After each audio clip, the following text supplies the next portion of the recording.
Hello. Uh, Welcome. My name is Adeline. Finally remembered to say my name, so that's great.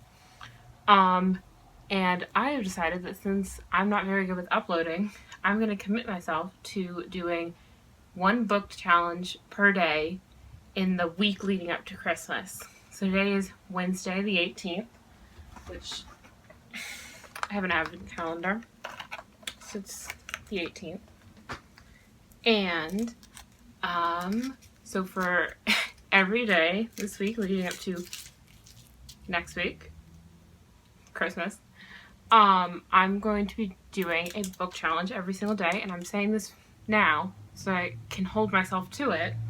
And today we're doing the history of my bookshelf challenge because I figured that was a good one to start with, because you can be introduced to my bookshelves because they've changed, and also I'm back home again from being at college. Yay. So that's what I'm going to do. I'm going to link the original tag below and all the questions, and it's a time tag. So I'm just going to do all of the questions first, and then I'm going to do all the questions first, and find all the books, and then I'm going to explain each one and kind of maybe tell a little story. I don't know. I tried not to look at the questions ahead of time, because basically I just Googled book challenges and then picked more, like ones that have come up within the last year or so, and then just found a list of the questions, copy pasted them into a Google Doc, and then that was it. And then I didn't look at it. So it's gonna be fresh.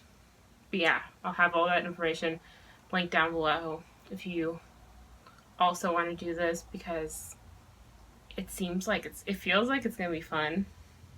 We're very far away from the camera and I'm standing on my bed, so it feels like it's gonna be a good time.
I need 12 minutes and 22 seconds to do this, so that's approximately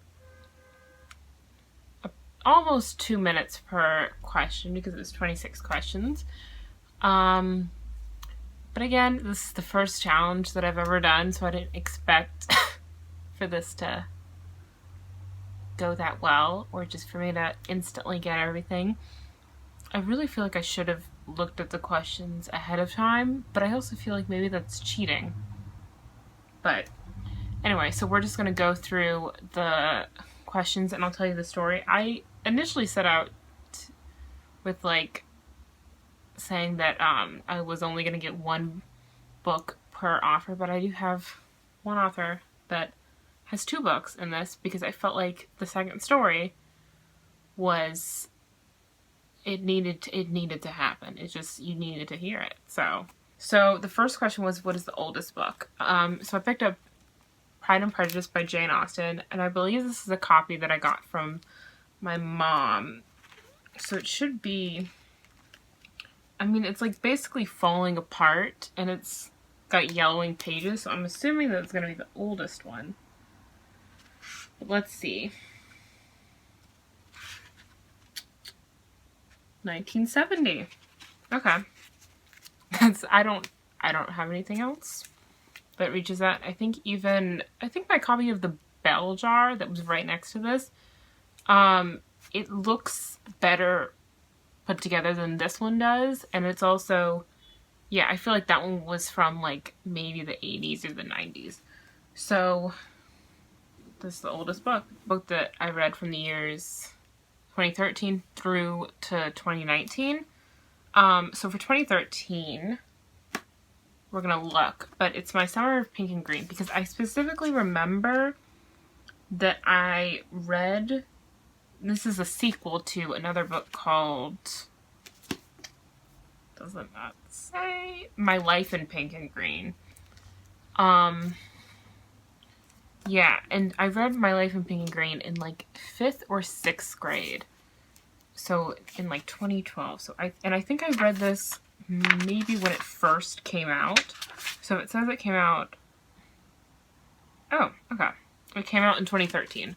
So, and that is when I read it, because I do remember that I picked it up pretty soon after, like right when it had come out, because I had already read the first one. Yeah, I don't think I enjoyed it, or I don't remember enjoying it. So for 2014, so I loved these books so much in middle school, and they kept coming out. I think by the time that I had read, like, started getting into them, I think like 3 or 4 of them were out, and then they came out like every other year maybe. So I think this one, and this was the last one in the series, so I don't really remember, but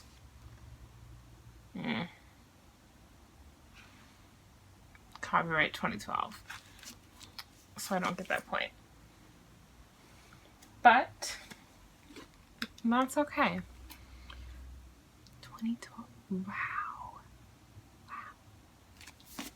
That was this is where I'm at right now. So 2015, I'm pretty sure that I read The Fault in Our Stars by John Green in 2015, because it would have been whenever the movie came out is when I read it. So give me a quick second.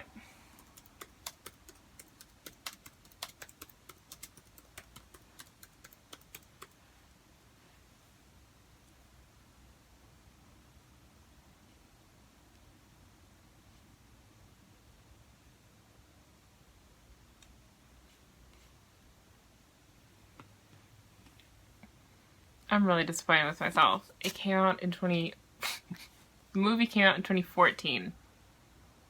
So I was a year off. I was so sure that I had read this in my sophomore year of high school. Wow. Okay. So maybe I'm not good with timelines. That's fine. Okay. So I'm just going to separate these into piles, and then I'll calculate the points later. That's what I'm going to do. Did not think this through at all before I started filming. But we'll get better as we keep doing more. Okay, 2016. We Were Liars by E. Lockhart.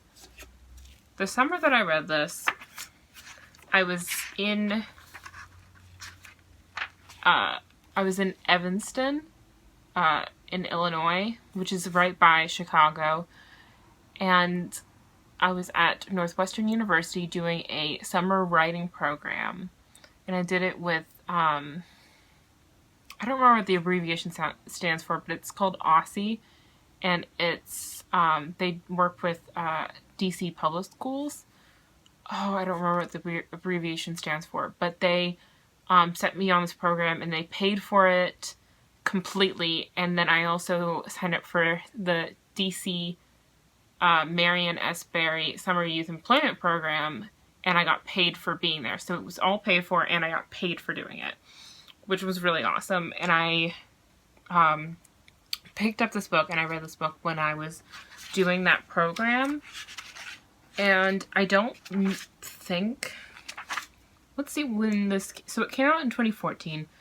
I didn't read it. So then I didn't read it in 2014, but I read it in, I'm saying that I read it in 2016. So yeah, okay. I did. Why did I think that I read this when it first came out? I definitely didn't. Because 2014 was not, no. Anyway, because it was 2016 because it was my junior year of high school. And 2016 was my junior year of high school. Loosely.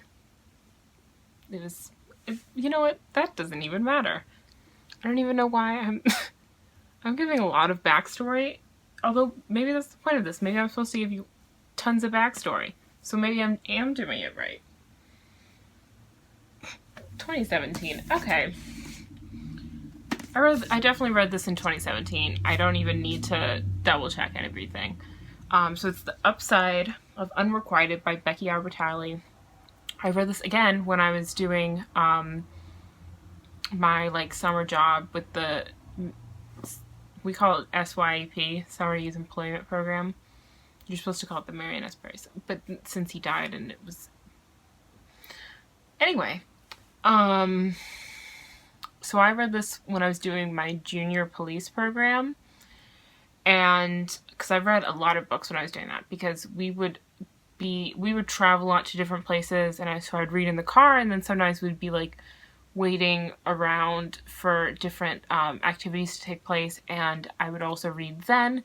So this is one of the books that I read. I was reading like a new book every single day when I was doing that, because we'd get out at like really early in the afternoon, and then I'd have the rest of the day to read whatever I wanted at home. And so I read that during this, and I remember I loved it.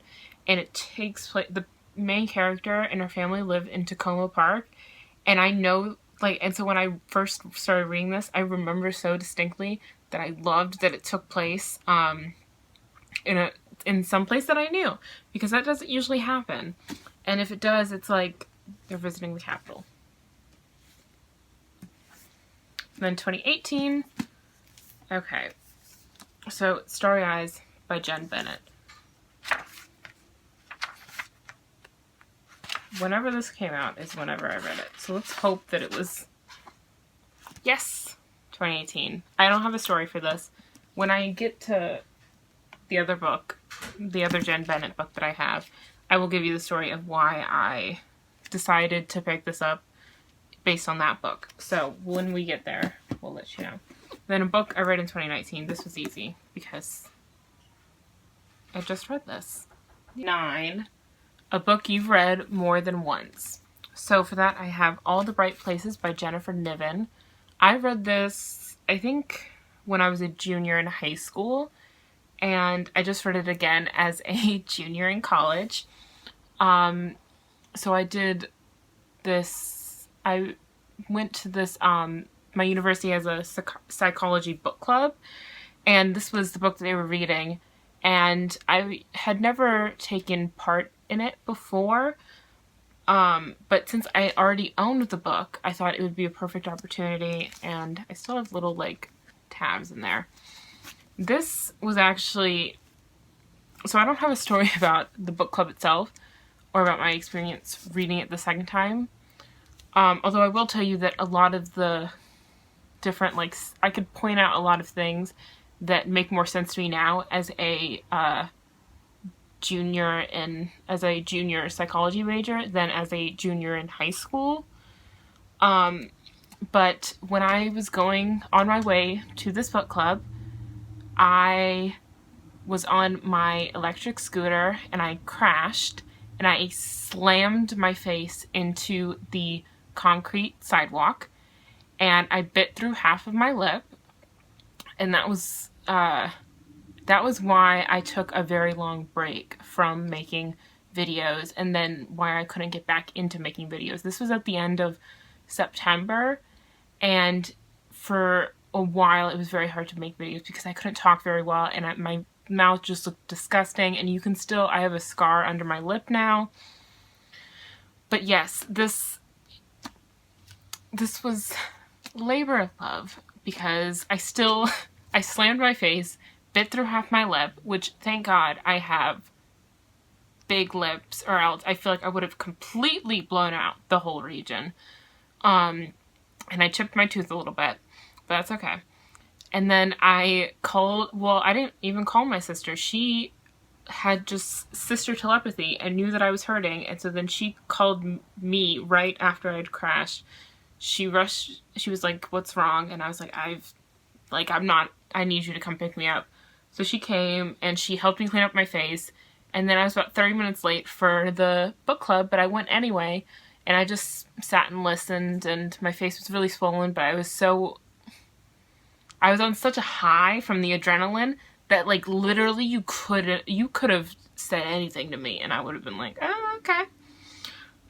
Because usually I have a lot of anxiety going into social situations, but because I was on an adrenaline high, I loved that book club. So it was actually kind of a great thing, and I had a really enjoyable experience the second time around, which is great. And I also analyzed it more and got a lot more into it because I got to look at it from more of a psychologist's perspective.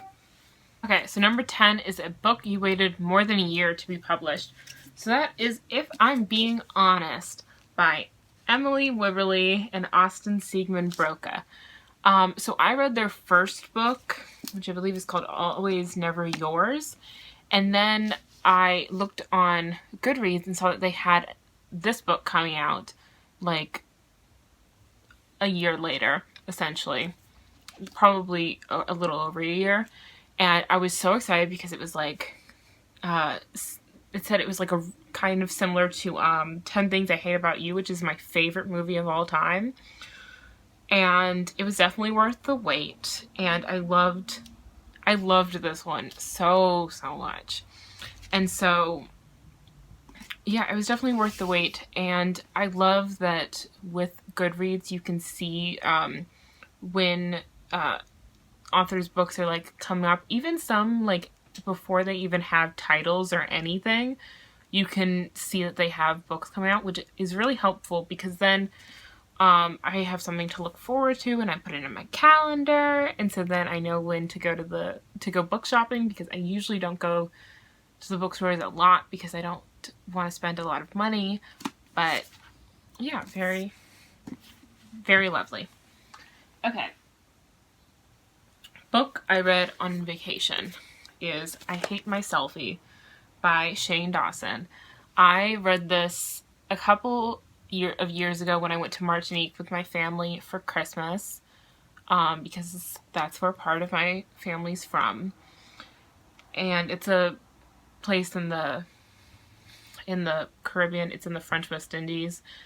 No one really knows where it is when I tell them about it, but anyway, I loved this book. I read it on the beach. I didn't expect to love it as much as I did because I wasn't a big Shane Dawson fan at the time, but it definitely got me into like wanting to watch his videos, and I'm really glad that I did and that I got into him. And I would say that this book is I've talked about this book before, I think maybe in a beach recommendations video. And it was definitely, for me, worth reading. So,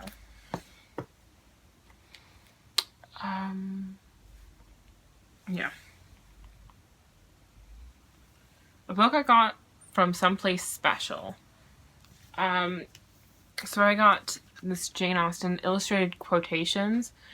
I got this from the Museum of Art. I don't remember what it was fully called, but the Museum of Art, when my grandma and my cousin were visiting from Utah, we went to the art museum, and my grandmother bought some stuff from the gift shop, and I saw this and I was like, I need to have it because I love Jane Austen quotes. So Okay, so number 13 is a book that made you cry, and that is The Poet X by Elizabeth Acevedo, which I've mentioned as the book that it didn't make me actually cry, but I came very, very close to crying, but I was in a public space, and I don't like crying in public in front of other people. So I didn't shed real tears, but it's the closest I've ever come, because most of the time I don't really cry in books. Even if beloved characters die, my favorite book is The Fault in Our Stars. Didn't cry in that one. But yeah, this one, just the situation in it and the main character, she just broke my heart. And because I felt so much for her, and I really, really empathized with her, which doesn't usually happen for me in books. Yeah, and so this was a major moment for me. Yeah. Okay. So the next two, a book that you read in one sitting and a book that was a gift. I have two of these that would count for that. Well, a book that I read in one sitting, I have two of these that would count for that. So that's Emergency Contact and Forever by Judy Blume. This one was a gift that I got for Christmas, I think last year. But my mom and I decided to sit down and do like a 24-hour readathon kind of thing, just on our own, because we just decided to do that. And I've read both of these during that. This one I wrote when we sat on the couch for many, many hours straight and read. And then this one I read, I think either the morning after we did that, or maybe even the morning before the morning of us doing that. Like, I started early, I think. And I read this in one setting because it's classic. It's a classic. And then this one, yeah, I don't know if in any other situation I would have just read it straight through, although it was really compelling, so I think I probably would have. 16 is the one that I broke my own rule for, but it was a good story, so we're still going to count it.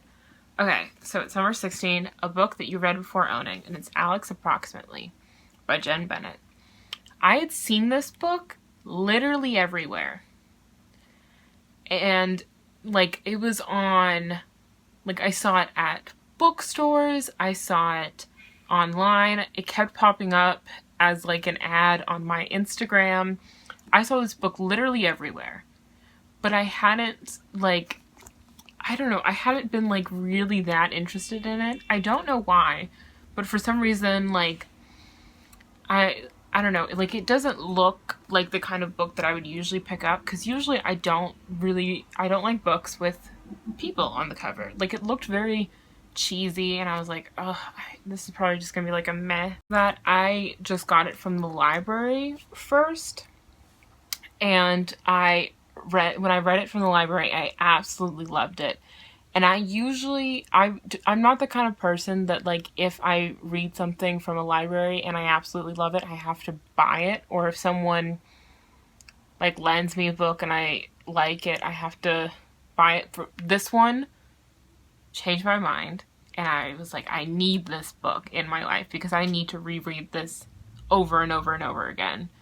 And I also the main thing is also, like, can I, like, justify not only spending my money, but also giving, like, this entity my money, if that makes any sense. Like, is it worth it? And this one definitely was for me. I love this book. It's one of my all-time favorites now, and one of my all-time favorite authors, and I'm so glad that I own this book because I have reread it many, many, many times. So yeah, I just felt like it was just a really worthwhile story. Okay, so next question. A book you lent to someone else. Okay. My mom might disagree with me if she watches this, but I'm keeping this on my shelf, so I'm gonna say that I lent it to you. It's Circe by Madeline Miller. So my mom and I decided over this past summer that we were gonna join a book group. So it was like a book group that she'd been in like many, many years ago, and we decided that we were going to do it together, and this was one of the books that they had read. And so the idea was that for each of the books, we would only get one copy. I think this is the only one that we actually bought. I think the other one we just got from the library, the other two. And we essentially just traded them back and forth. This next one is very special. So it's number 18, A Book That Has Been Damaged. And this one isn't a book that technically exists, but it's called Adeline Takes a Trip, and it was written by my dad, and he made this book for me from when I was like 3 years old. We went to Norway and Denmark, and and then after that we took a bunch of pictures, and he bought this regular children's book. I don't know what book it actually is, but then he just glued the pictures from the trip and made a little story out of it. A book. But this is from Legoland. Yeah. This was very cute. And it says, while Adeline was in Legoland, she found a beautiful umbrella. And I remember I used to have this book read to me before I went to sleep a lot, because I loved that I had my own book. Because I was a very spoiled child. Obviously, I was a blonde. So naturally. A book that you got on sale / discounted. I got this from Target. I remember it was 20% off. You can still see the remains of the sticker that said 20% off. And it's Stay Sexy and Don't Get Murdered. Fun. I don't have much to say about this. I just saw it and thought, that's an intriguing title. That's it. A book you read with someone else. So it's Salt to the Sea by Ruta Sepetys. She came to, when I was in high school, like I think a junior in high school. Apparently that's where most of my significant reading has happened, is my junior year of high school. The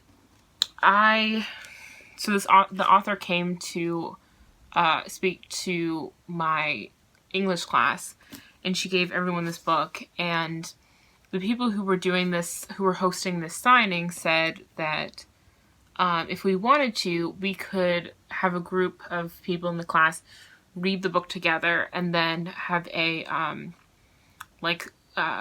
do like a Skype call with the author, or and then the host could come back and like get us pizza and stuff. And so that's what we did. A book that you associate with a song. So I feel like this tag is very subjective about what could count. So I'm going to say that this counts. But it's To All the Boys I've Loved Before by Jenny Han.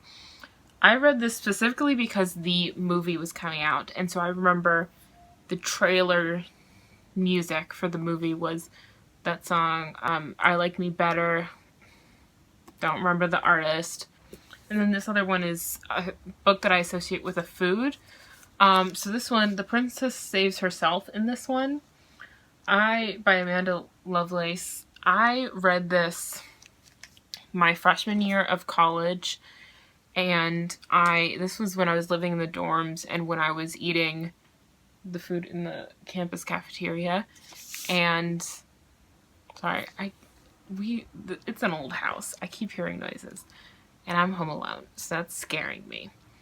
But I read this book. I remember that I specifically read this book when I was in the cafeteria, just sitting by myself. And so I associate like the campus cafeteria food with this book. 23 is essentially a book that I bought a while ago, but that I wouldn't pick up today. And I have a lot of those, but this is just one of them.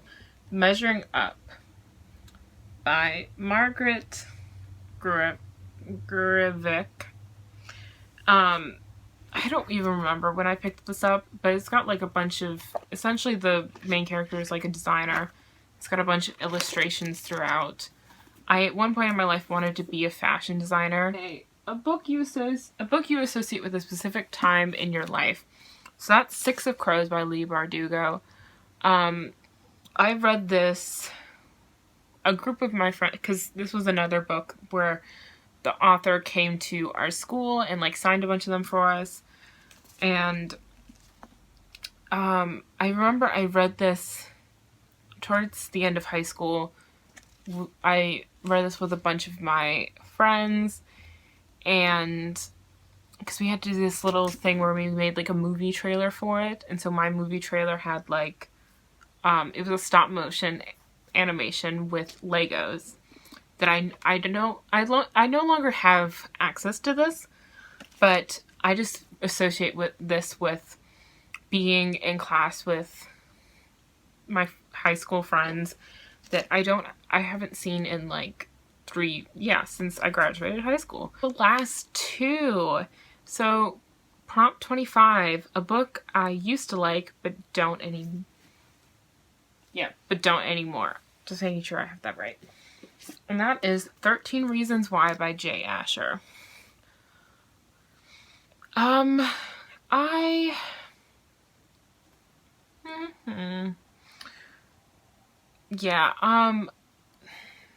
I want to put this? I read this, I'm just going to do it. I read this in the midst of a deep, dark depression. And at the time, I really related to Hannah.